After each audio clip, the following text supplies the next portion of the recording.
زبور نمبر 2۔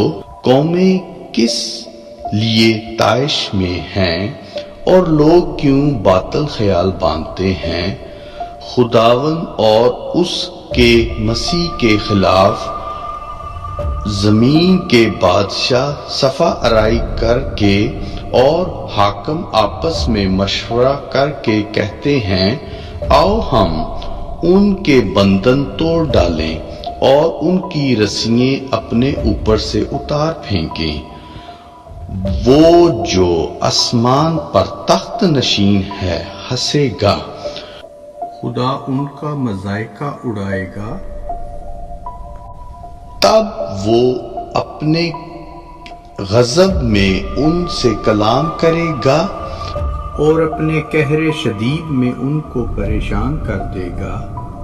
میں تو اپنے بادشاہ کو اپنے کوہ مقدس صیون پر بٹھا چکا ہوں، میں اس فرمان کو بیان کروں گا۔ خداوند نے مجھ سے کہا، تو میرا بیٹا ہے، آج تو مجھ سے پیدا ہوا۔ مجھ سے مانگ اور میں قوموں کو تیری میراث کے لیے اور زمین کے انتہائی حصے تیرے ملکیت کے لیے تجھے بخشوں گا۔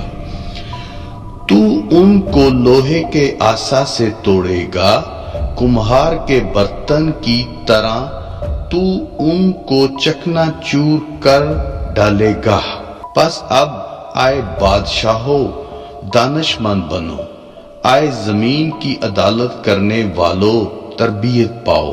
ڈرتے ہوئے خدا کی عبادت کرو، کانپتے ہوئے خوشی مناؤ۔ بیٹے کو چومو، ایسا نہ ہو کہ وہ قہر میں آئے اور تم رستے میں ہلاک ہو جاؤ، کیونکہ اس کا غضب جلد بھڑکنے کو ہے۔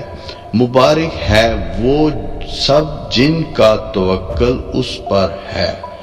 کلام پاک کو پڑھے اور سنے جانے پہ برکت ہو، مانگتے ہیں خداوند آسمانی باپ کے نام سے، آمین۔ کلام مقدس کی اور ویڈیو دیکھنے کے لیے ہمارے یوٹیوب چینل کو سبسکرائب کریں اور بیل کے بٹن پر جا کر نوٹیفیکیشن کو آن کریں کہ ایسی اور ویڈیو کی نوٹیفیکیشن آپ کو مل سکے۔